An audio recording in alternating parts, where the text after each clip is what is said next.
one of the things that I learned while working at Disney is that like one of the most toxic attitudes that you can bring to any situation, but especially, like business problems, is that like we've always done it that way, right? And not being willing to try new things, try things we've tried before that didn't work last time. Maybe it'll work now. Let's try it again. And if it doesn't work, no big deal. Like we learn again, we learn from it and move on to something else. Perhaps I could use this as an excuse to go to those far-off planets with little polka-dotted people if necessary, and be able to talk about love, war, nature, God, sex, all those things that go to make up the excitement of the human condition. I'm Captain James Kirk. Spock. Your move, Captain. Jim Kirk of the Enterprise. What's going on? I'm James Kirk. These people are my friend and my shipmate. Leave my crew alone. Out of the question. How about that? James Kirk. It fits like a glove, Captain. Oh, the bonehead ideas. Gentlemen, I'm Captain James Kirk. Get out of my chair. Get out of it now. My greetings and felicitations, Captain. So good of you and your officers to, drop in. Absolutely smashing. Peldor joy, everyone, and welcome to Humanist Trek. It's a Star Trek podcast about the humanism in Star Trek. I'm Sarah Ray. And I'm Allie Ashmead. And we're going to start the show right off by opening up the subspace message mailbag. Subspace message from Starfleet. Switching to speaker. We have a correction, a numerical correction from our impromptu science correspondent, Stefan. So we were talking about the Tholian web and the Enterprise. I Googled parsec. Uh-huh. And Google said 3 meters-ish to the 10 digits or whatever. In my defense, I'm a podcast host. I'm not a mathematician. Well, we have our mathematician here in the inbox to correct us. A parsec, Stefan writes, is 3.085677 E16 meters, and that E16 at the end is important because it means times 10 to the 16th power. So 2.7 parsecs is 83 million kilometers, or 8.8 light years. There are a handful of stars within that distance to our own sun, so a very long ways for us, but not all that far for the Enterprise. So that explains why, because we were thinking like it just booped over 3 meters to the left or whatever. And I didn't see, I was just looking at the numbers. I didn't see the E or anything. So that was, my miss, but sorry. I would have had to research what the hell that meant anyway, because I'm not a mathematician either. E16 means nothing to me. Yeah, I just thought maybe it means however many decimal points. I don't know. But thank you, Stefan. Yes, appreciate the awesome. Scientific knowledge. Another thing I wanted to tell you and all of our listeners about is an event that I'm going to be hosting on Monday as of the release of this episode. I am hosting a panel. It's a town hall on protecting transgender rights with the American Humanist Association. So that is Monday, January 22nd, 7 p.m. Eastern, 5 p.m. Mountain Time. The panelists include Chris Tassan, who is Policy Counsel for the National Center for Transgender Equality, Allison Gill, Vice President for Legal and Policy at American Atheists. I've worked with her 100 times, and Carter Brown, who is Executive Director at Black Trans Advocacy Coalition. So a nice mix of panelists. And we're going to be talking about like the dystopic nightmare that is trans existence in America right now. Like things are not good and getting worse.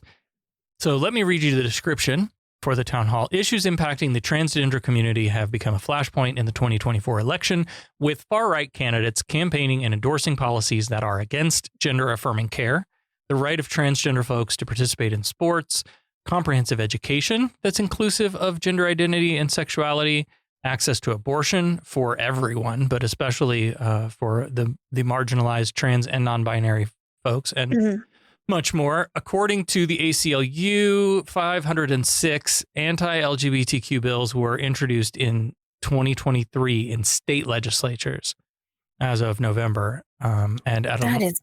That's crazy.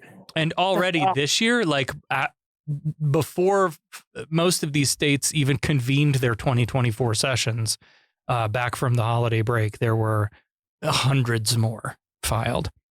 The House of Representatives is introducing bills harmful and dangerous to the trans community. Section 534 of the Labor, Health, Human Services, Education, and Related Agencies Appropriation Bill, so a finance bill.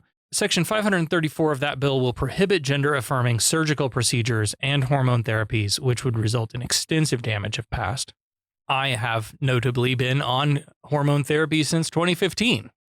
And so, like, losing access to That's my awful. medical care, it's bad. And if you look, we'll talk about this at the event, so please come. But, if you look at some of the maps of like where it's safe and not safe for trans people to be in America right now, their places are few and far between. Like even places like we think of Colorado here as, pretty Fairly safe, progressive, like liberal. And if you look at the maps, we are safe in the regard of like there are positive bills protecting trans people. But if you look at the maps of like bills that have been filed, these bills are being filed everywhere. And the fact that we've knocked them down here in Colorado is not a guarantee that we will continue to be able to stop them. It's just to say that these people who are after us are everywhere, even in places you think are safe. Yeah, and there's no safe place. No. And so my hope for this event is that people come, the humanist audience is one who we generally think of ourselves as pretty progressive. And, we might say we're allies or we care about these issues. We can all continue to learn like how we can be good allies. Yeah. So. Yeah. In a lot of cases, there's a lot of misinformation. There's a lot of disinformation. And, we also like to think of ourselves as being pretty great at vetting sources and information and being able to suss out what's true and what's not. But the human brain is not, we may be better at others in some respects at doing that. But at the end of the day, like the human brain is the human brain and it's hard to suss out what's real and what's not. And so when people hear stories about like, oh, these trans athletes are coming in and dominating in the high school basketball or whatever, like that's just not happening. All of these bills are created based on fear. Yep. Fear. And people are so afraid they're going to lose something or something's going to be done to them. And that is what is driving all of this. But if people just use common sense, someone's sexuality or gender is not going to fucking affect you. It really just boils. If we all just use our brains and think, like really. Yeah. I transitioned in 2015. I haven't molested any kids. I haven't dominated anybody's sporting events. I have tell me how I'm being harmful, right? Exactly. How does my existence actually harm you? Other than they can't wrap their head around it. Yeah. That is the only reason they want to feel comfortable. People, they meaning, those people. But you know what? People want to feel comfortable. And when they don't feel comfortable, hey, let's make a law about it. So the last thing we should talk about then is this Peregrine mission that, like all good Star Trek missions, failed spectacularly. Oh, man, this could not have been written better. Like if someone was going to write a Star Trek episode, this is how it's going to go. Straight up Star Trek episode. So this was the first lunar landing mission since the Apollo days. And I have feelings about it, but it was put on by some private companies to memorialize some dead folks, including our beloved Gene Roddenberry, Majel Barrett Roddenberry, Nichelle Nichols, and Jimmy Doohan. So bits of their ashes were all aboard this flight that went spectacularly off course. Now, was the purpose of it? Because I wasn't really sure what the whole intention was. Was it to land on the moon? They were going to drop a lander on the moon that had all of these. And it was going to just sit there forever? I guess. I don't know. Okay, just checking. This comes from the USA Today article. The lander, which is owned by Astrobotic and partly funded by NASA, also contains a few grams of ashes of people, including celebrities, to give them a space funeral. This is the rich people being rich TV show. That's what this is. Mm-hmm. The Vulcan rocket also carries some ashes. So there's some in the lander and some in the rocket, I guess. I love that it was called Vulcan. Yeah, right. Here's how the whole thing played out. 9:37 a.m. on Monday, engineers detect an unidentified problem that prevents the Peregrine craft from achieving a stable sun-pointing orientation, which means the lander can't turn its solar panels toward the sun to charge the batteries. Shit. We don't have the power. Oh my. Oh, fuck. At 11:04 a.m., Astrobotic says the likely cause is a problem with the propulsion system. Scotty, get down there. Figure it out. But Scotty improvises a maneuver. Improvising a maneuver. Yep, to reorient the solar panels. They lose communication with the craft, which is expected. And an hour and a half later, communication is reestablished. 1:03 p.m., engineers say the propulsion system failure is causing a critical loss of propellant. As the team tries to stabilize the loss, planners begin to repurpose the lander's mission. 4:12 p.m., Astrobotic releases the first image of Peregrine in space, which shows wrinkles in the craft's multi-layer insulation, which is another sign of propulsion system failure. Okay. 9:16 p.m., the propellant leak is forcing the lander's control thrusters to operate beyond their expected cycles. She's gonna fly apart. We're gonna. She's gonna blow, Captain. I've given her all she's got. Oh man! At this time, the goal is to get Peregrine as close to lunar distance as we can before it loses the ability to maintain its sun pointing position and loses power. 12:17 p.m. on Tuesday, the leak means, quote, there is unfortunately no chance of a soft landing on the moon. Engineers estimate the craft has about 40 hours until propellant is exhausted, and says they will try to extend the craft's operational life. The team continues to receive data that will be used in Griffin, the next lunar landing mission. And who's going to volunteer for that? I mean, who's going to volunteer to pay for that for their loved ones? Right. Right. 4:36 p.m., Astrobotic says a valve may have failed to reseal, allowing helium to rupture an oxidizer tank. So now they're saying if the lander reaches the moon at all, it will crash into the surface. If it misses the moon, it will either head for deep space or be captured by the sun's gravity. So we talked about this recently with the photon torpedo that misses. Oh my God. And yeah. So it's gonna burn up in the sun or orbit around it or just keep going until it hits something. Or maybe some interstellar traveler will pick it up thousands of years from now and analyze the DNA or something. Yeah, wouldn't that be interesting? Yeah.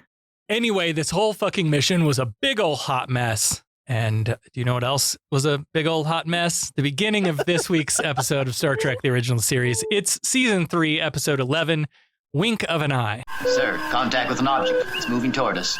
No visual contact yet. Deflectors, full intensity. Mr. Sulu, yes, Captain. Anything on your scanners? It's coming at light speed. Collision course. Visual contact. Anything, over? All wavelengths dominated by ionization effects, sir. All engines full stop. This episode opens with a not-so-common Scotty's log, because, once again, the Enterprise has responded to a distress signal, and nobody's there when they arrive. So KSM have beamed down to investigate. I want you to take note of the scene. Yes, and how big of a fucking hot mess it was?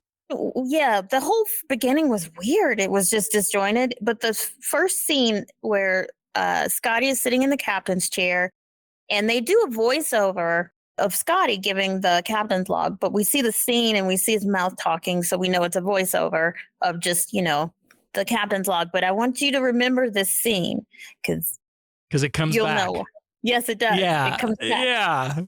So that's why this whole, and I guess we should just say it, like this whole opening was very like disconcerting, disconnected, because Scotty's mouth moving was not the audio that we were hearing.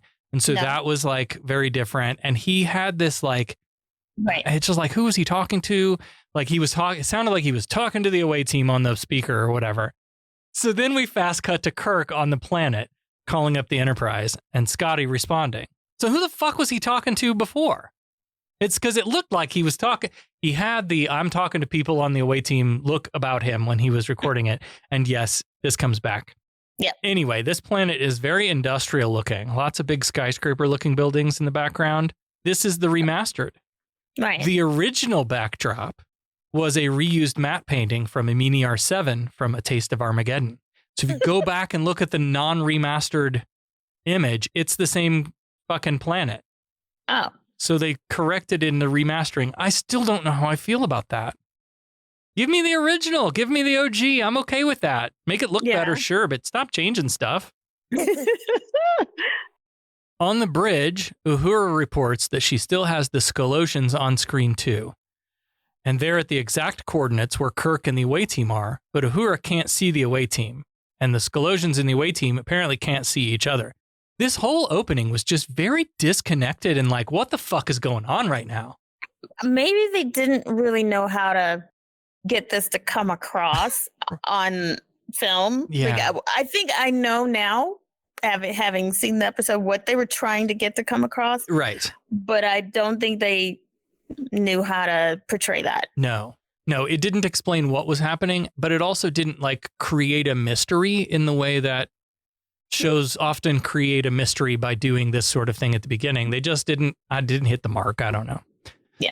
McCoy reports that there's no plant or animal life on the planet, although we hear a buzzing sound as Kirk's like swatting away at what he assumes to be an insect, despite McCoy not having any insects on the screen. Yeah, and so their away party, though, consists of KSM and then two red shirts, one named Compton, the other guy we never hear from again. Spock's report of the planet is that whatever civilization lives or used to live here, it's highly advanced, number 7 on the industrial scale. He assumes they're humanoid based on the paintings hanging on the wall, but also Uhura has a bunch of humanoids on the view screen. So why did it take the paintings to come up with this? This, again, the whole setup to this episode is just real fucking weak. Right. So McCoy turns around where behind him is a red shirt collecting samples or something, and we hear the insect buzzing sound, and Compton disappears. While McCoy is watching it. He winks out.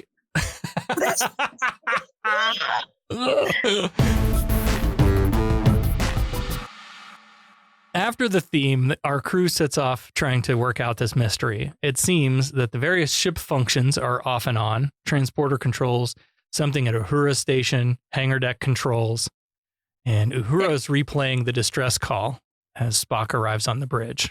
There are gremlins in the ship, basically. Every little system, it has some sort of malfunction, but then it fixes itself. It's like when your Wi-Fi, when the router goes out and then comes right back in.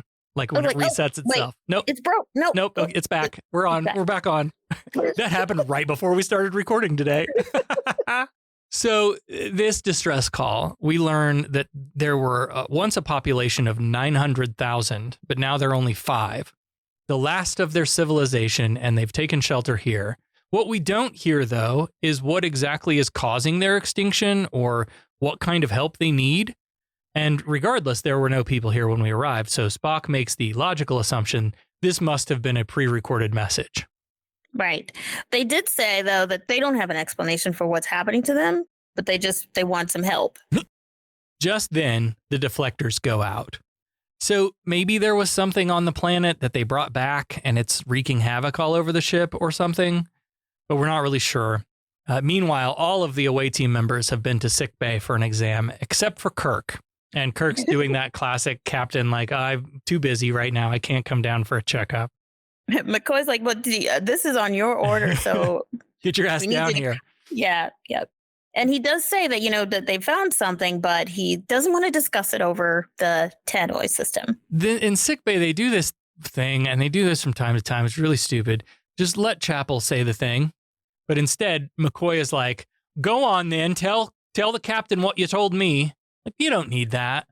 I see that in a lot of movies and stuff at that time, like in the 60s and 70s, because they giving the woman the permission to speak. Right.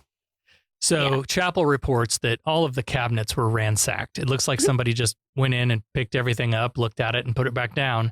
Now it's all disorganized, left the doors open. So this is really turning into some kind of ghost story. Yeah.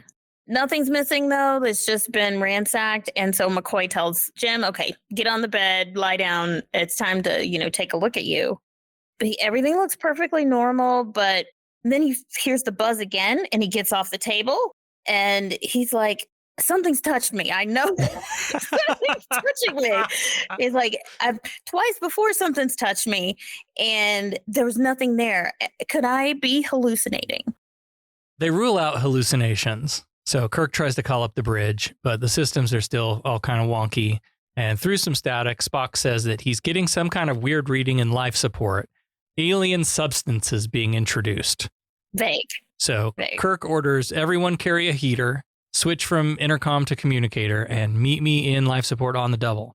So they go speeding down the hallway with Kirk and Spock and 2 other red shirts. And these 2 red shirts run into a force field, but Kirk and Spock don't. And so Spock reports that he's getting some readings, again, of an alien substance that's similar to what he's found on the planet. But he can't find, of course, his sensors are pretty crappy because he can never find an exact location. So they try to sweep the area. They all turn on their phasers. I thought this was a fun effect too. This was, this was, remastering. I liked it. Making it better. But yeah, the way the phasers beams kind of sweep through the hallway, like they're trying to stun anything that might be in the hallway. Right. So they all move forward again, but the 2 red shirts bounce off the force field again. So apparently whoever is controlling this field only wants to allow Kirk and Spock through. Kirk does that thing you do when it's like really dark. Like you get out of bed and it's really dark in the house and you can't really see where you're going. And you're like squint your eyes and you hold your hand out in front of you like you're kind of feeling so you don't knock the plant stand over or whatever. Gotcha. Like so he can get shocked with his hand. Yeah, he's like, I'm not going to walk into any damn force fields today. In environmental engineering, which we used to call life support, whatever, Kirk and Spock find some alien hoopajoop hooked to the life support system, but it looks like the hoopajoop is a good word for it. It's a South Park word. Do you remember the very first episode of South Park? It was Cartman gets an anal probe, right? They took him on their ship. Oh, did they give you an anal probe? What's an anal probe? That's when they put this big metal hoopajou up your butt. Whoa. Nice. But it looks like the installation is not completed yet. And when Spock goes to start unhooking it, he gets a little electrical jolt. So then Kirk's like, shoot it. Because of course. Because that's better. So they go to shoot it and suddenly their phasers disappear and something invisible knocks them back. And then Kirk hears the buzzing sound again. And he and Spock try to touch the hoopajoop again, but they both get a little jolt. So they're here, whoever they are, and Kirk and Spock assume that they're allowed to look but not touch, and that this is some kind of a show of force, to keep them in line, which I thought was also weak sauce. Very weak sauce. So back on the bridge, Spock has engaged the computer in this week's mystery, and the computer agrees that they have been invaded, but it does not have enough information to describe or count the number of invaders. But somehow it's also able to say that their immediate intent is to take over the Enterprise? This computer is just very selective in what it knows and what it shares. Like, have we been invaded? Yep. Nature and description of the enemy forces? Don't know. Number of enemy forces? Don't know. But then spits this somehow it explanation. Knows. Yeah. According to the computer, resistance is futile, so maybe negotiate? And Kirk's like, who do you think I am, Picard? We don't fucking negotiate on this ship. We shoot. Go shoot it. Just then, the yeoman, and I know we talked about the OSHA violations before, but for some reason, it's the coffee 30. It's coffee time. It's coffee break time. She comes by with 4 cups of coffee on a tray, and Kirk is easily distracted by coffee. Kirk takes one and plops down in the big chair, and the buzzing starts again. But also some spooky Scooby-Doo music this time, which I thought was fun. Mm-hmm. We see the coffee kind of bubble up. Kirk takes a sip and makes that face when you realize you've run out of Tim Hortons and you had to switch back to that cheap Maxwell House bullshit or whatever. But did you notice too? He knows something weird's happening and he touches his lips Yeah, and Sulu does this a couple of times too, and I'll come back to that later. Okay, I because I didn't place it until later, and the coffee thing here too I didn't place either. Like again, we're setting up the mystery, but it was lost on me that like the coffee bubbling and all of that whole stuff was, spoiler alert, the alien, slipping a Mickey into his coffee. Maybe I needed to see that in order to really get it. But so I don't know if I like the mystery approach better or if I wanted to see it. I can't decide. I think the way you can do a mystery all kinds of different ways. And the way they did the whole coffee, I just thought it was a trimmer. Yeah. And I didn't get like, what was it, Jurassic Park? Where I thought that was the whole purpose of the coffee. Yeah, the whole footsteps of the T-Rex coming. Yeah, that's what it reminded me of. And the puddle. Yeah. But that's what I thought it was for, but I didn't get that there could be something in his coffee. I just thought it was to just illustrate something's happening. I didn't get that anybody was touching him. I didn't get that the coffee was being violated in any way. Like, and I don't think it takes away from the mystery of the episode for you to see an alien, on the bridge that nobody else can see. Like, I think it's okay that if the audience had seen that, it wouldn't have taken away from the mystery. Yep. I don't know.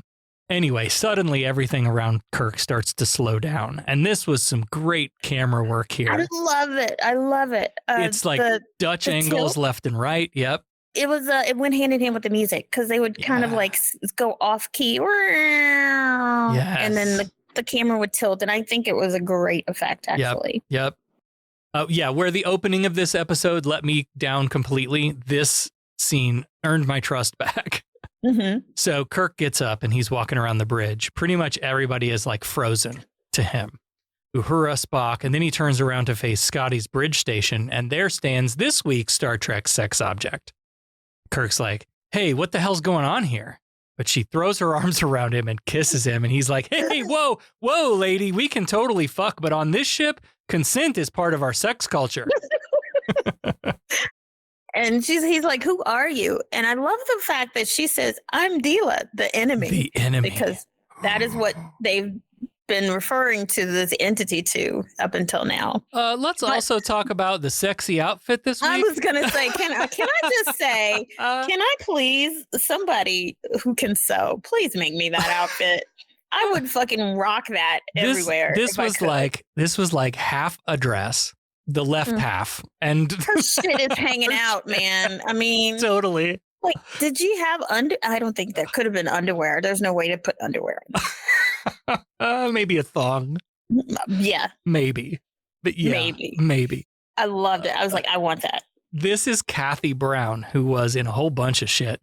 Gunsmoke, Rawhide, Have Gun, Will Travel, all the Westerns, right? Wagon Train. My Favorite Martian, Gomer Pyle, which I loved. Oh, yeah. Perry Mason, Get Smart, Love American Style, a little bit of everything. So after the break, Kirk starts demanding answers, and we learn that they did in fact beam her up, but she's done nothing to the crew. It's Kirk who has changed. She says, "They cannot hear you, Captain. To their ears, you sound like an insect. Your description, accurate if unflattering.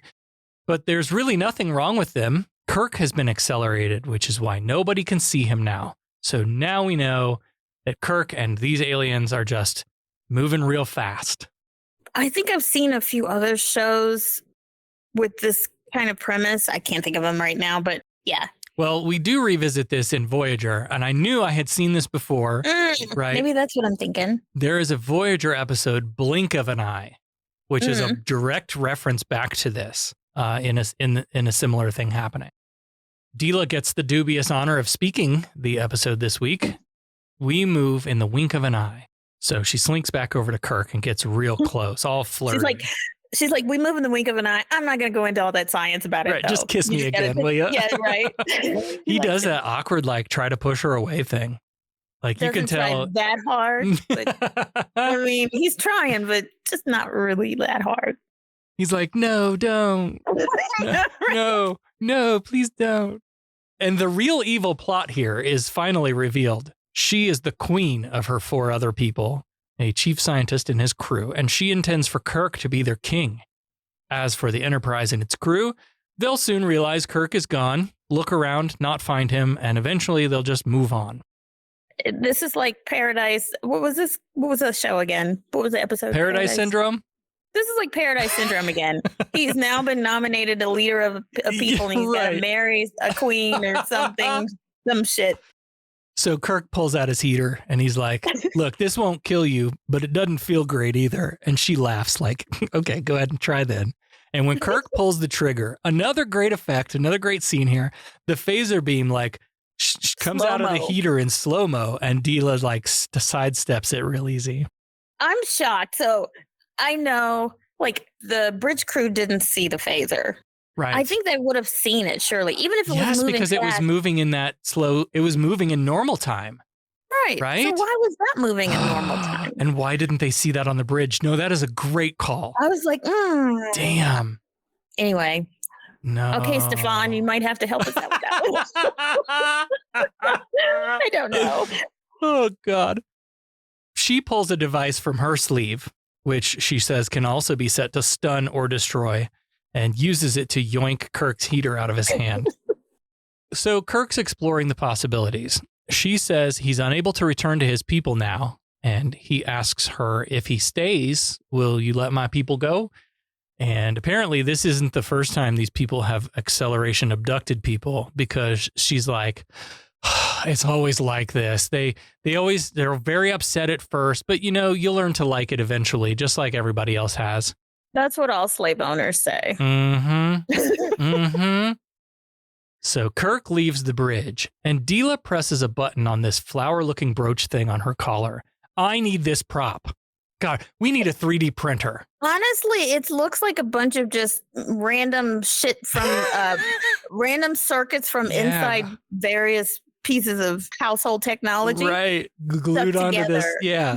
Glued onto this little snowflake shaped thing. Yeah, I need one of these. Anyway, she calls down to her henchman and says, he's on his way to you. Be gentle with him. She really likes him. She got the hots for Kirk. Yeah. Kirk goes out and then they go back to the normal human time frame, and Uhura sees Kirk disappear. And freaks the fuck out. She freaks out hard.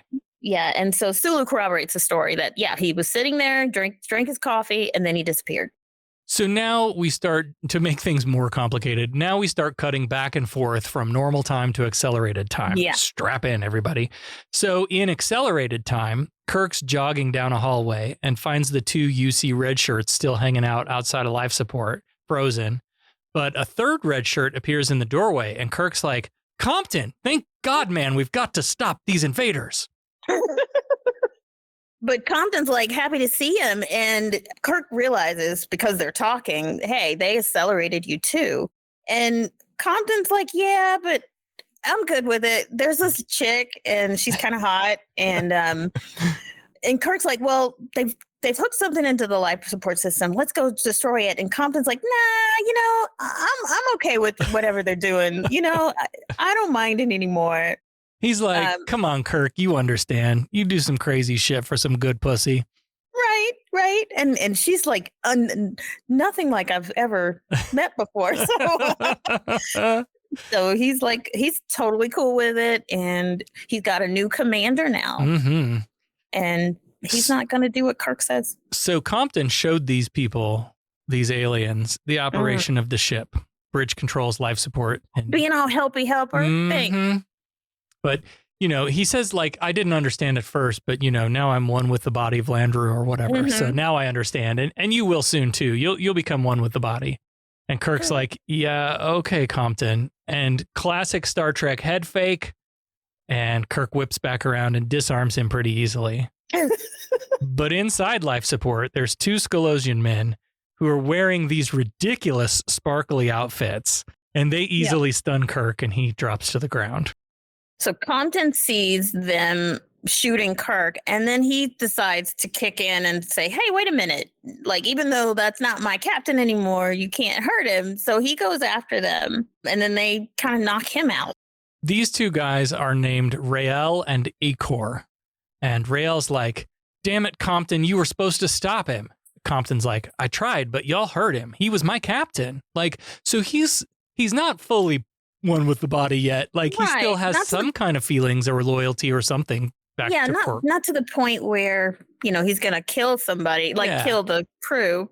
And Compton drops to the floor, presumably dead, we think, because he's got a cut on his neck. He wasn't dead initially because he did talk. He said something and he's got a cut on his neck, but they look at him and they're like, oh, he's broken, oh, cell damage. As he's dying, he says, it was fun. That's a Star Trek joke. Everybody else will get it. Crickets. Okay. Anyway, Ecor says this is cell damage, and Rael turns to another pretty woman in a green dress, and he says, don't worry, we'll get you a new one. So they're collecting these guys like pets. Back in normal time, Spock's doing science. He's getting readings again, like the ones on the planet. They're doing Coffeegate right now. Yeah. Because they've somehow surmised that something happened to the coffee. Something's with the coffee. Scotty and Sulu both had coffee. Scotty's freaking out as Spock is scanning all the 4 cups. And one of the cups, Kirk's cup, has similar readings to whatever mineral or whatever that's on the Scalos planet. So it's off to the medical lab to do more science. Back in accelerated time, Deela is kneeling next to Kirk, who is still unconscious. And Deela and Rael have a conversation here. She's pissed that Rael damaged Kirk and Compton, especially Kirk, though, because her basement is flooded and she really wants him to swim in that pool for a long time. Rael insists that these humans are inferior and Deela shouldn't form attachments like this, but she's all like, you don't own me, I do what I want. Kirk comes to and again starts demanding answers. What the hell is going on here? What's this alien hoopajoop and why is it hooked up to my ship? And Deela's like, listen, I'll tell you anything you want to know and you'll approve of it. And Kirk's like, what? You have us all held prisoner here. But she insists he's free to go wherever he likes. He's not a prisoner. Yep, but he can't talk to anyone because everyone is moving in slow motion. Yeah. So he's kind of stuck with the 5 of them. So he goes over to the hoopajoop and Rael says, go on, get a good look at it, but probably don't touch it or you'll get zapped again. So what does Kirk do? He touches it. And he gets zapped. And then, in total defiance of them, he reaches with both hands and just grabs a hold of this hoopajoop. Look, Ma, you told me not to touch it. I'm going to hold on to it. And his hands are frying. They do this. Yeah, he's getting zapped. He's taking the punishment. And he was like, you don't know how deep my kinks run. I like this. Deela has to pull his hands away. And apparently this self-defense mechanism freezes Kirk's hands. I'm surprised. So technically that's an injury. Yes. And why didn't that kill him? Yeah. Yeah. Kirk looks back and sees Compton on the floor. Compton is suddenly aged he's 100 years old and he's dead. He's cosplaying in the Deadly Years makeup. Yeah. Oh my God! They've killed Compton. You bastards! So apparently that's how the newly accelerated people die. A sensitivity to cell damage that TV magic causes them to age rapidly and die. And Rael straight up lies to Kirk. He says that his cells were damaged when Kirk kicked his ass in the hallway. Right. When in reality, Rael's the one who injured him. Kirk leaves and Deela calls him out on it. She's like, you lying piece of shit. Why make him feel worse than he already does? And Rael's like, why worry about their feelings at all? These are slaves. These are our playthings. Why the fuck do you care what they feel? Right. Deela gets a message on her brooch phone and Kirk's gone to the medical lab to try to communicate with Spock. And she's like, my God, this species is capable of much affection. I sure hope he shows it to me. Lay that thick pipe, Captain. Oh my. But Rael is not too happy with that because it's obvious that he's a little bit jealous of all this attention. He grabs her and kisses her. And she's like, stop sulking, accept it. We've had to accept whatever we've got to do to survive. So just chill and get back to work. Get back to work. Kirk is down in the medical lab now, leaving a message on Spock's answering machine when Deela comes in and we see Spock, McCoy, and Chapel in the room, not moving, but clearly working on the problem. Deela tells Kirk that his message in a bottle won't matter, but it might give them some historical value later. She's kind of like she's in control, but she's really naive when it comes to Kirk, because he's gonna leave the message for Spock and the crew, and she's gonna let him, and she's okay with that. So Kirk summarizes. Hyperacceleration is the key. There's only 5 aliens aboard, but they've taken control of the ship. They sped up Compton and Kirk for slavery purposes, ? And once accelerated, eventually people become docile, accepting even once they become one with the body of Landru. and as he continues, he starts to struggle for words, and she jumps She's helping him. Yeah. She's finishing his sentences and giving him the info that he needs to let Spock and the crew know what to do or what the problem is. When damaged, they age rapidly and die, which is what happened to Compton. And he says, the hoopajoop attached to the life support system produces an extreme numbing cold. It is my belief that they are turning the Enterprise into a gigantic deep freeze for purposes only the Skolosians know. How did you get from weird hoopajoop that freezes my hand when I touch it to it's an ice box? What? Yeah, weak sauce. Yeah. But Deela confirms like, that's right. That's right. Yeah.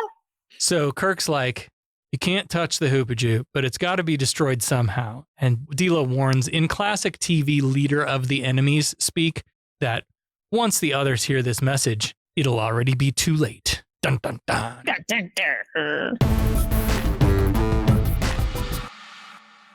After the break, this conversation continues. Deela lays out the whole ass plot. A long time ago in a galaxy far, far away, she says they were once like the humans, because most aliens were. We were once like you. Because they've been seeded by someone. Yeah. But their country was almost destroyed by volcanic eruptions. The water was polluted, radiation was released, and somehow that accelerated them. Their children died. Most of the women were unable to have more, and all of the men were sterile. So, we just put out phony... So they need your sperm, Kirk. That's really what this is all about. You got to save this whole civilization. Here's a magazine and a cup, and if you could just fill it up for me.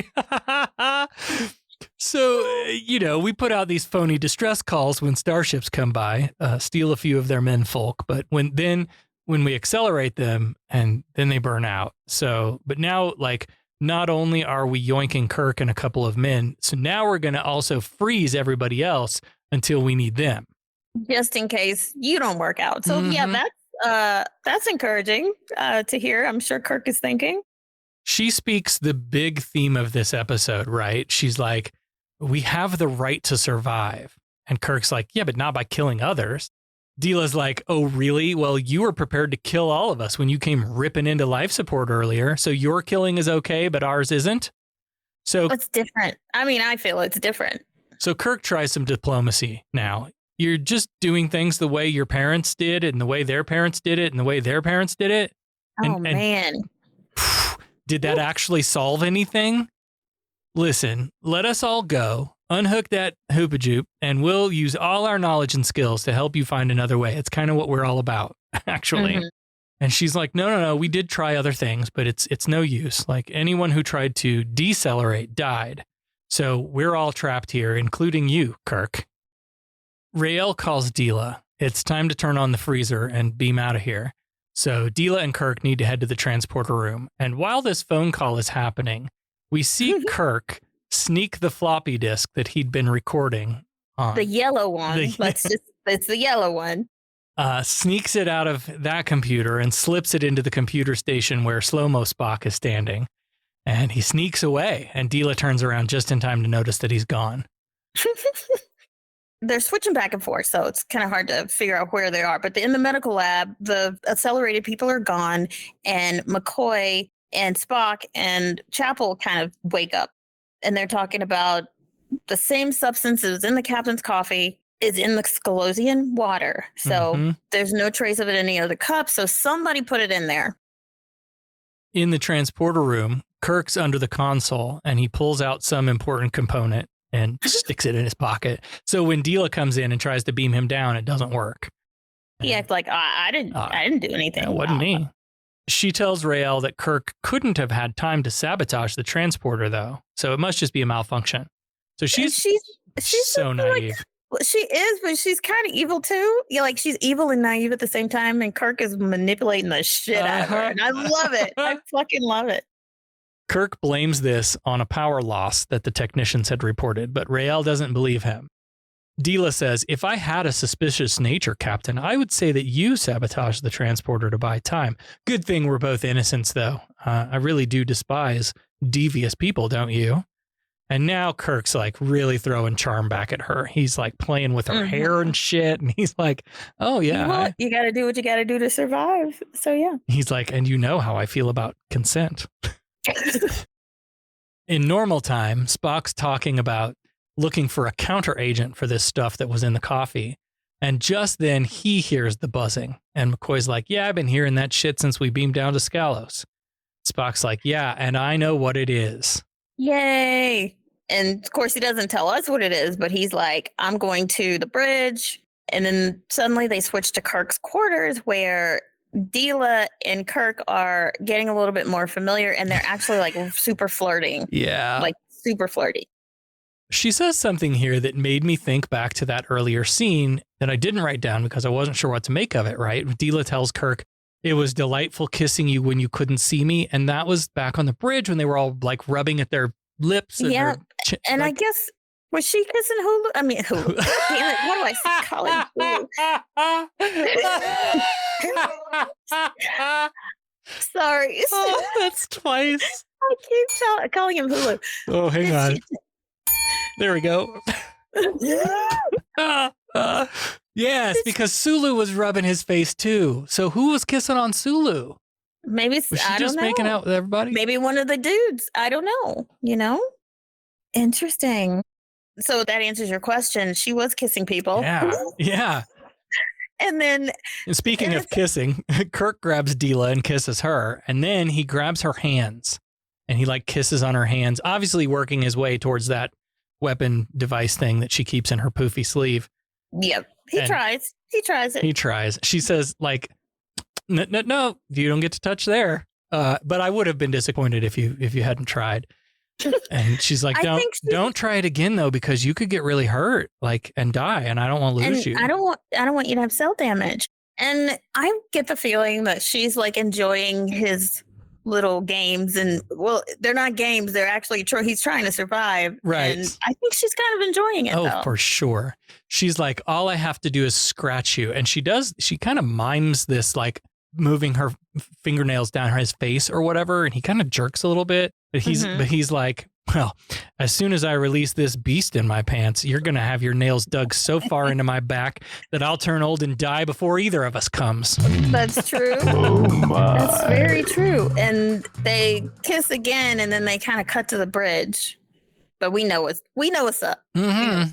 So back in normal time, Spock is replaying the distress call again at his station.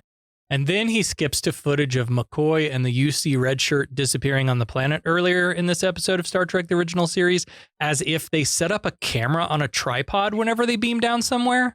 I know. I'm like, I was thinking, is this a body cam or something? This is the earliest body cam, because who the fuck was filming that? Right. Unless it was the other UC guy that we'd never heard about again.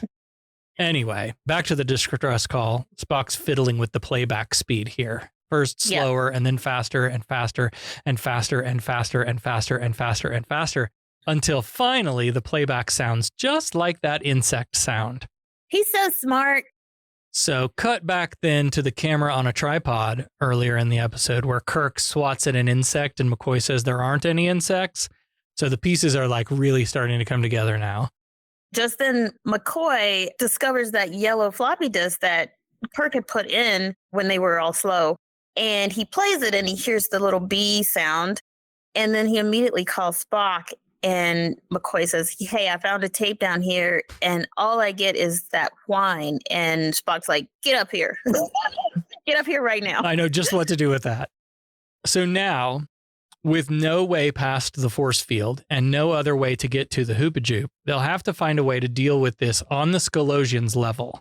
So Scotty heads down to the transporter room where in accelerated time, Rael is trying to repair the transporter. And this is great because from here on out, all we ever see is Scotty like standing in the doorway of the transporter room. And people just walking by him and he's not moving. Ecor comes and reports that there's nothing wrong with the power. So Rael says to get the others so they can beam down. And he calls up Dila on his neck brooch, but she doesn't answer. Mm-hmm. Thank you for calling Dila. I'm getting railed right now, but if you leave your name, number, and a brief message, I'll return your call as soon as I come. But I love the way that they, instead of this next scene, they're showing Kirk putting on his boots. Yeah. They know, they've just finished knocking him. So right, yeah. Right.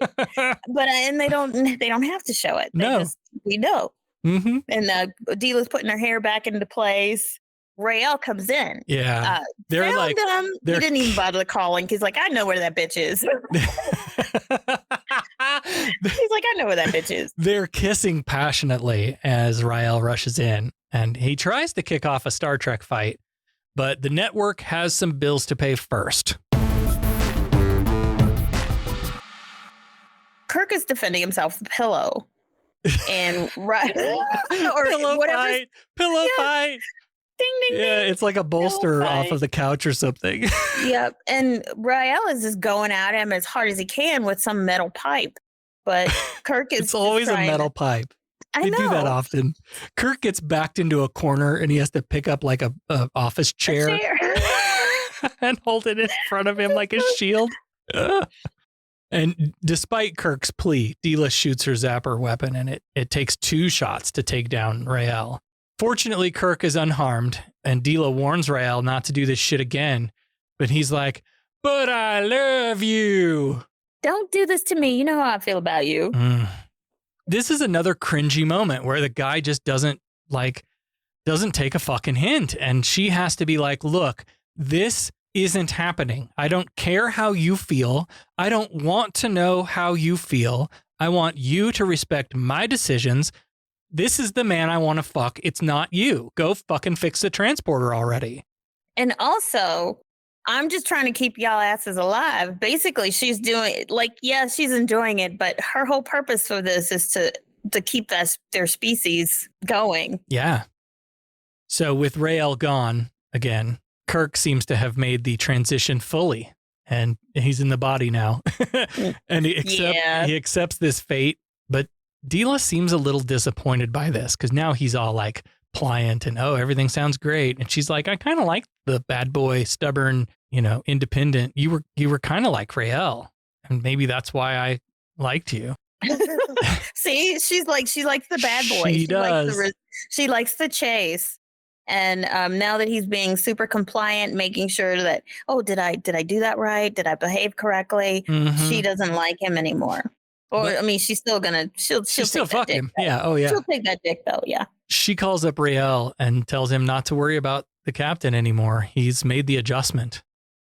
Meanwhile, in normal time, McCoy, Chapel, and Spock are in the lab, and McCoy's got a counteragent now that works in the lab, but they don't have time to test it. They have to figure out how to deploy it and hope like hell it works. And Spock's plan is, how do we get this to the captain? I'll deliver it myself. And he picks up a shot of Scalosian water and throws it back. And then he does the slow-mo Dutch angle camera tilt. Yeah.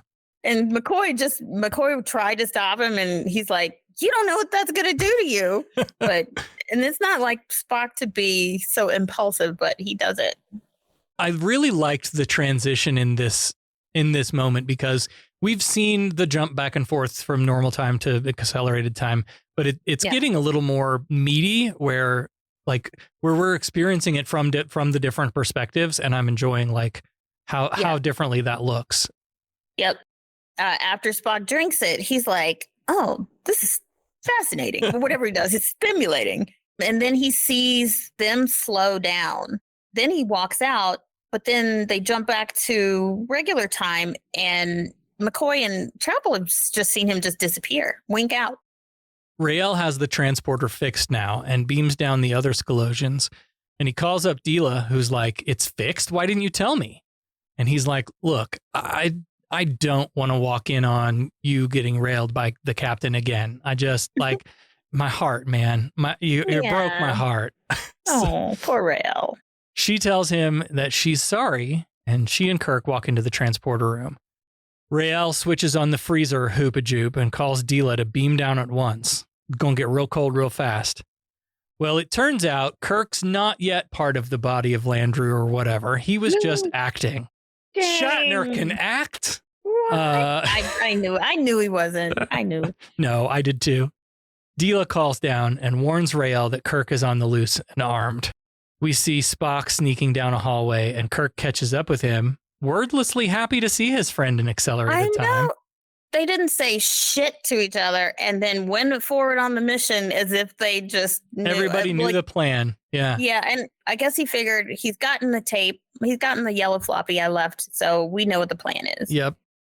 So they move toward life support together, and they're like at the doorway, one on each side, and Rael turns and fires, but Kirk and Spock dodge this. And then Kirk zaps Rael, and he drops to the ground, and then Kirk destroys the freezer hoop-a-joop.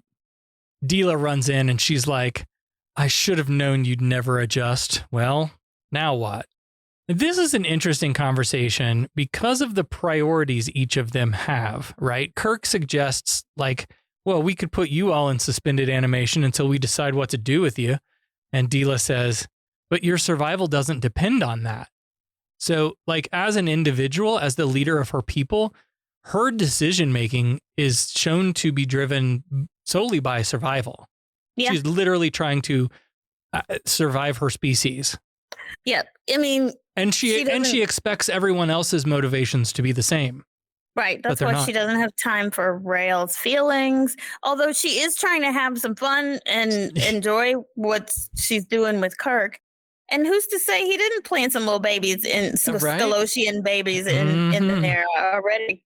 Kirk's like, well, what do you think we should do with you? And she's like, don't fucking play these games with me. Like, we lost. Just do whatever it is you're going to do. Yes, she seems to think in absolutes. You either win or lose. There's no negotiating or anything like that. So Kirk points out that sending them all back to Scalos probably won't work because they'll just pull the same shit on the next ship that passes by. But Deela's like, no, the Federation will probably put all kinds of warning buoys around the place and warn everyone away. And Kirk's like, you haven't been watching Star Trek, the original series at all, have you? That's not a thing we ever do. Yeah.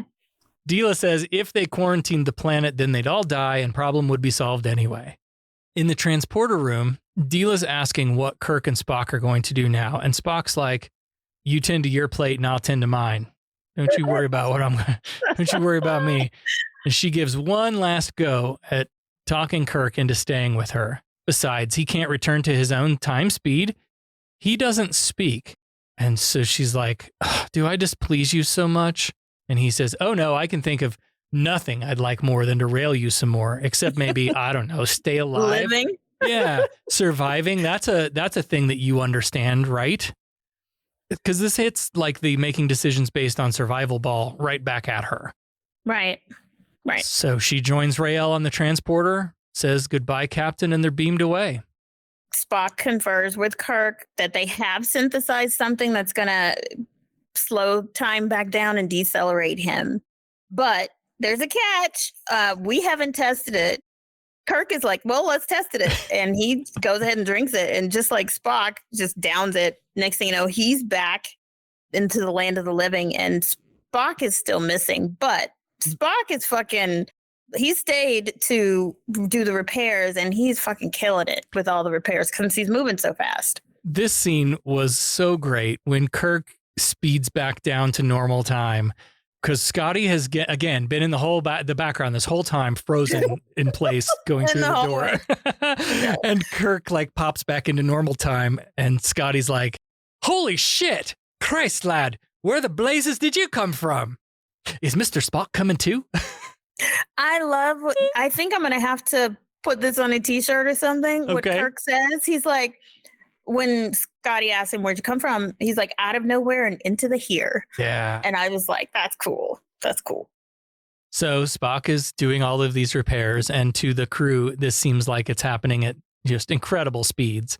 So cancel red alert, Spock returns to normal time just in time for chair chat. And Kirk like literally appears on the bridge right there. And Kirk's like, well done, Spocko. And Spock's like, thank you, Captain. I found it an accelerating experience. Spock's doing bits now. It's great. Suddenly, the Skolosians reappear on the view screen, and Uhura's like, oh, shit, sorry, I hit the wrong button. No, I'm sorry about that. Didn't mean to do that. That kind of startled Kirk for a second because I think, he did maybe care about her for a little bit. Mm-hmm. But then he kind of just says to himself, goodbye, Dila. What became of the Skolosians? Fuck you, that's what. I think they could have helped them. I hate when they do this. This is the second one of the season, I think. Like, I need some resolution. Great. Could they not have provided these people with it? And this is a easy, like, in the chair chat. Oh, Spock, did you beam down the anti-water? Or, yeah, whatever. Like, yeah. If the anti-water worked on them, it could work on the Skolosians. Maybe they have to tweak it a little bit, but they didn't even fucking try. Yeah. Try to bring them back to normal time. This needs a part 2. Like, try to introduce something into the water supply that will remove the toxic sludge or whatever. Yeah, like put in a water filtration system or something. I don't know. Like gradual change. I mean, it could have been resolved by science, I think. Nah, we just beam these people back and fuck off to the next adventure. Boy, I'm sure glad that's over with. I'm happy the affair is over. Me too. A most annoying, emotional episode. Yeah, but I learned something today. When dreams become more important than reality, you give up travel, building, creating. One jealous god, if all this makes a god. By sparing your helpless enemy, who surely would have destroyed you, you demonstrated the advanced trait of mercy. Frankly, I was rather dismayed by your use of the term half-breed. You must admit, it is an unsophisticated expression.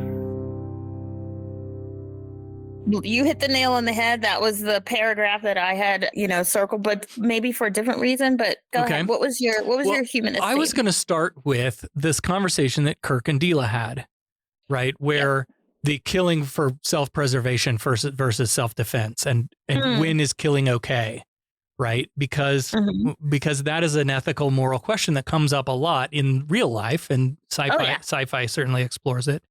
We like to sit on the high horse and say murder is wrong, but if somebody's breaking into your house and has you at gunpoint and you shoot them and they die, where's the morality in that? And so I thought it was interesting the way they put them sort of against each other in that moment of saying, like, yeah, we're bringing these people in and they might die, but it's so that our species doesn't go extinct.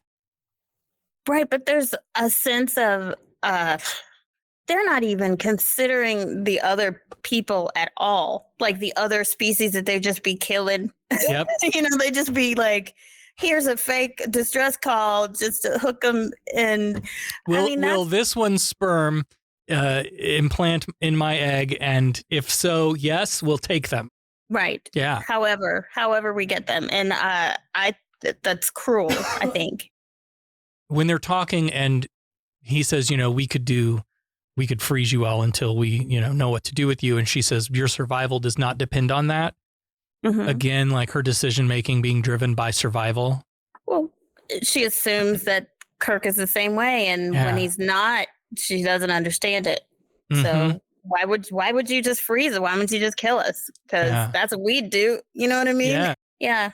Well, and we know that, like, people do all kinds of things, even things that they might otherwise that might otherwise violate their values or conscience when they're in survival mode, right? Yeah. And so this is to me, this was kind of the question of, you're in Florida and a hurricane has destroyed all the things, and you loot a gas station convenience store for food because you don't have any food and they have the food.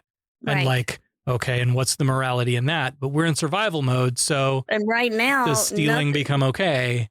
The rules don't matter, I guess. I guess the rules don't matter in those instances. When who cares if I break a glass just so that I can live? I'll worry about that other stuff later. Yeah, fuck your fourth quarter earnings. I'm trying to survive. Right. Yeah. Right. And then the last thing I had was when they talk about like, you're just doing things the way your parents did them and their parents, right? Yep. And has that solved anything? And I think about like, particularly, we go back to talking about conservative ideology in America and in the world. A lot of that, I mean, it's in the name, right? We're trying to conserve our way of life and continue doing it the way that our parents did it and their parents before them. And the problem with that is that we're humans, we get shit wrong. And the progressive approach is let's learn from the shit we did wrong and try to do it better. Yep. And that was the biggest thing that I took away too. Kirk asked them, what else have you tried? Yeah. Like so many problems can be solved by simply asking for help. All they kept doing was doing the same thing over and over again that their ancestors did. They would kidnap a random ship or kidnap some random people that happened by, and then ultimately they end up killing them, and then they just rinse and repeat. And like they didn't ask for help. They didn't try anything new. They didn't approach it from different like science. They could have approached it from a science, but they just continued to do the same thing over and over again. So at the risk of this episode already being about 2 hours, I'm going to tell you the story of Sarah and the clicker.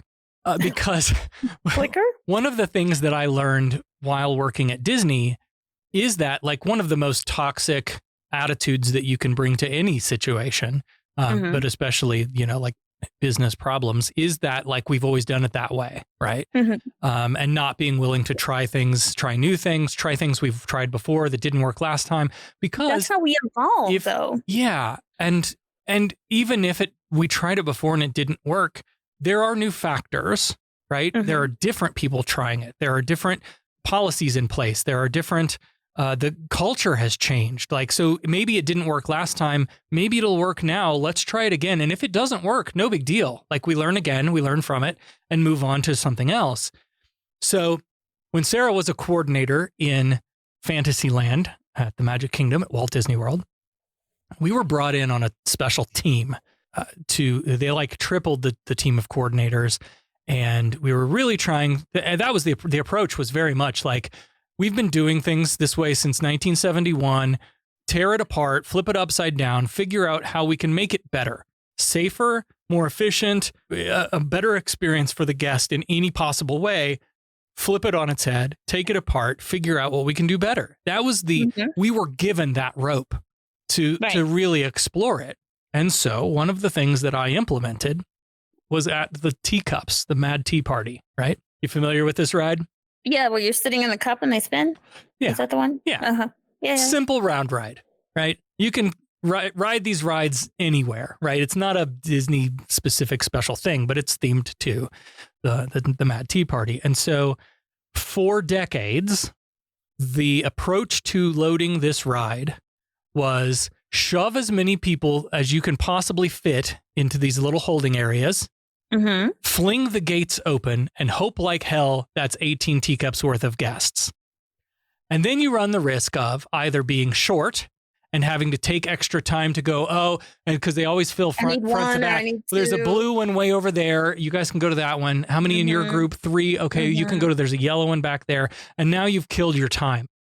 Undercounting is one possibility. Overcounting is the other. And then you have 2 or 3 families whose kids are really excited about getting on the ride that you have to ask to come back and wait for the next one. And it's only 90 seconds, but that's bad for their experience. That seems like forever when you've already been waiting for an hour. Yep. And when you're a kid, especially. So the cycle time, this is way more inside baseball than anybody wants to know. But like on round rides, think like Dumbo, teacups, all of these kinds of rides, the goal is it runs for 90 seconds, you load it in 90 seconds, you run it for 90 seconds, you load it in 90 seconds. And so that's kind of the meter, the tempo that you try to keep going. And if you do that, of course, Disney has metrics. There's a certain number of guests that you need to get through that ride in an hour. And they have figured out that if guests experience a certain number of rides in their day, they're more likely to report their overall experience as good or very good. Right. So the idea is to get them on as many rides as possible. And so efficiency kind of becomes more important than all things despite the fact that safety is supposedly because number one. It pays off later on in money and reviews and public. Yep. Yeah. So in attractions, it's all about the numbers. And so my approach, my solution to this was, let's use a clicker, right? And let's count 18 teacups worth of people and put those people in the holding area, right? Mm-hmm. And I don't care if they want to, if they're two people and they want to go one in this teacup and one in a different, don't quibble. Don't try to put as many people in each vehicle as possible. Just count to 18 and stop, right? How many in your party? 3? Great. Come on in. How many in your party? 4? Great. And I count to 18 and that's my load. And sure enough, what happened was we're starting to hit the numbers better. We're getting more people through the ride every hour because we're actually getting closer to that 90-second cycle where it doesn't take as long to load. And let me tell you, there were like day one cast members who had been working in Fantasyland since opening day. There was a dude. We don't want to do it like that. I bet you. I bet you. We've been doing it this way since 1971 and it works just fine. And that is like the worst attitude to have. Yeah. And like, because Sarah's clicker solution, and everybody that I worked with became real tired of fucking hearing this story, but like the solution not only increased the numbers, but it made the experience better for people too, because now they're not waiting in line as long and you're not telling them, oh, I'm sorry, I put too many people on. You have to come back. Like it's easier. You made it easier on the people that fucking work there too. Right. But those old school guys that had been doing it forever, they were set in their ways and they thought they would say, no, I know how many people could put in there. I can tell by looking if that's going to be the right number or not. Well, sure enough, their numbers corrected too. So maybe you weren't as good as you thought you were. But again, like you've been trying this all along, and did it actually do anything? What I wanted to see at the end of this episode was a comeback around to that, where they did help them find a solution, where they brought them back to normal time, where they cleaned their water, where they did whatever. Something different. Because they tried something different. That's what I needed. Yeah, they did not. There was just a big hole in the ending here. Mm-hmm. But I feel like I try to do that in my like everyday life. Yeah. Of not getting stuck in doing something one way because I'm never going to grow. Yep. And so it is hard, but you have to consciously make the decision. You know what? Today I'm going to do this way because I've not done it before and maybe it'll work, that kind of thing. And and because, I mean, this is a result of, being human. This is a feature, not a bug. Like the way our species functions is we find the comfortable and stay there. Right. And you have to make a conscious effort to push yourself beyond the comfort, to try new things, to try new ways. Now, granted, I will say, when a species is not in survival mode, it's easy to be in that, sure. Oh, hey, let's just not change anything. Why do we need to? But I think. No, that's a great point. I feel like this culture should have been like, try anything. Let's try all the things. Yeah. Yep. Yeah. But they weren't. But they were somehow stuck in their own comfort of.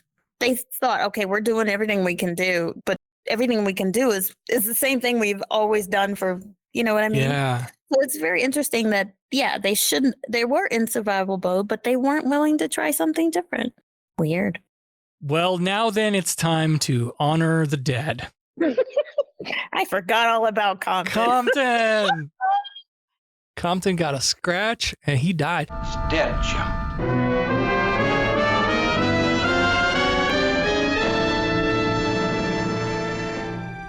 We are assembled here today to pay final respects to our honored dead. In the wink of an eye, Compton just disappeared, and Captain Kirk kept hearing buzzing. How very weird. We later learned that Compton was accelerated. There was a woman, you see, so he was happily placated.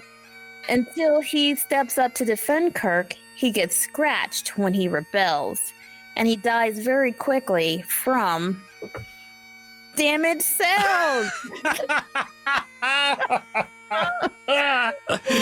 Oh, rest in peace. Rest in peace, Compton. Let's get right to business. Fine, I'm authorized to pay an equitable price. Federation has invested a great deal of money in our training. They're about due for a small return. Listen, we pay off percentages. We're entitled to a little service for our money, huh? Is this the way your citizens do business? Their right of petition? They pay their percentages and the boss takes care of them. Is there anything else? Logical greetings, esteemed listeners. In adherence to the principles of rational discourse, we present an opportunity for constructive engagement with Humanist Trek. If you find our discussions to be both informative and logically sound, we encourage you to express your sentiments through the methodical process of leaving a review at your earliest convenience. For those inclined towards supporting our endeavors beyond the realm of mere words, a calculated analysis leads to the conclusion that becoming a patron may be a judicious course of action. By subscribing to this tiered structure, one gains access to episodes ahead of the general audience, exclusive merchandise of a sophisticated nature, and supplementary content for further intellectual stimulation. Pursuant to this, we invite you to visit patreon.com/humanisttrek, where a modest monthly contribution aligns with the principles of fiscal prudence. Your discerning choice will contribute to the perpetuation of our podcast, governed by the principles of logic and reason.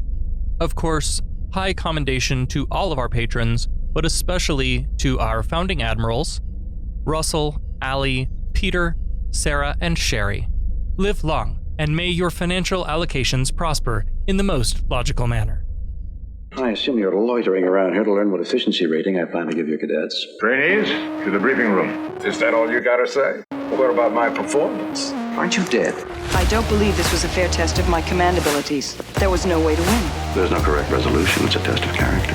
Now, what is that supposed to mean? I am understandably curious. May I ask you a question? Who's been holding up the damn elevator? All right, let's bring Becca back for the exciting answer to this week's Starfleet Academy Cadet Challenge, which neither Allie or I remember at this point. No. What was the question? Which main character appears in this episode but was not part of filming? And I think we both agreed with Jimmy Doohan, who probably did a voice on something, but now that we've watched the episode, I don't fucking remember. He had to be within the episode. Wink of an eye? In the episode. Yeah, he was. I would say maybe Chekhov. I mean, well, I think we said Jimmy Doohan, and that's wrong. But now but whose voice did we hear and not see? I don't know. Was Sulu in there? Sulu was on, yeah. Fuck, I don't know. All right, who was it? Okay, you're going to hate me for this one. I'm totally going to hate you, I'm sure. It's kind of a tricky thing. Here we go. It's always a tricky thing. I know, because I'm a tricky. Walter Koenig did not film any new footage for this. Chekhov appears briefly in the opening scenes, but it's stock footage from earlier productions. Incorrect. And he takes no part in the plot.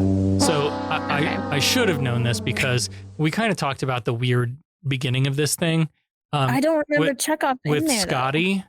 Yeah. Remember the scene of Scotty like recording a log but voicing a different log, and we know that scene is from another episode. Like the footage was reused. Yep. So actually, yeah, this was the reuse of that footage. All right. Oh well. Next week we'll be reviewing season 3, episode 12, The Empath. The landing party is used to test an empathic race. I don't remember nothing about that. Not even the description didn't help. No. What's our question for The Empath?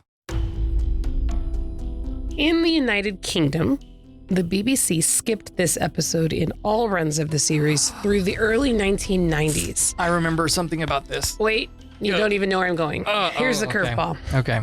They did this with 3 other episodes. Oh, fuck you. Name the episodes, 1 point for each one you can name. The Nazi one. The Nazi what one was for that sure. Called? Something Force? Something of Patterns of Force Balance of Power. One of those. Patterns of Force. Yeah. Maybe did they do the interracial kiss? I don't think that the UK was that bad. Yeah. I don't know. Maybe. So, what would they ban it for? Sex, violence, rock and roll. I mean, so Nazis, obviously that was touchy at the time. Yeah. I can't think of any other one that is that egregious. They banned it until the 90s? Early 90s. I was going to go for the Khan one, just for the sexual assault. It was pretty, you know what I mean? Yeah. I don't remember the name of the episode. Space Seed.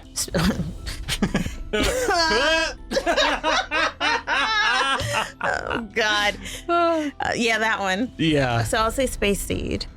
What other one would be controversial? Well, there was another sexual assault in this recent one where with the Klingons. Chekhov. Yeah. Chekhov, that one. Maybe that one too. Maybe that one. I don't know. How many did you say there are? 3? 4 total. The empath is 1. Okay, got it. So 3 other ones. Yeah, okay. It was Day of the Dove was the episode where Chekhov, right? That was the one with the Klingons and the hate vampire? Oh, yeah. That was Okay. the one. Sorry. Okay, so Day of the Dove. Hate vampire. Thank you, X. That was a good one. Thanks, X, for that term, hate vampire. Because that's exactly what it is. Yeah. All right. Did we get 3? Are we happy with that? So I have your guesses recorded as Patterns of Force, Space Seed, and Day of the Dove. Is that where you want to stay? As good as it's gonna get. That's the ones that I can remember that were like cringy. Okay. But she's shaking her head. See, I hate when she does that. That's wrong. No. You know that's wrong. She's Bitch. shaking her head like we fucked up bad. And we have no idea. Yeah. Patrons, hey, send in your guesses. Let's see if I can give you some points because these girls don't know what they're talking about. Wow. Wow. Well, if you want to play along and be as far away from the actual answer as possible, it would throw you to the next galaxy or whatever. Right. Go to your social media and share this episode. Use the hashtag Starfleet Challenge. Tell us your answer, and we'll pick out somebody to be our favorite. Next time on Humanist Trek, Star Trek: The Original Series, Season 3, Episode 12, The Empath. Live long and prosper. Kapla! Humanist Trek is available wherever you replicate your podcast. Follow us on all the social medias at Humanist Trek. Become a patron at patreon.com/humanisttrek. Open hailing frequencies to podcast@humanisttrek.com and visit our website, humanisttrek.com. Humanist Trek is a production of Sarah Austin Media.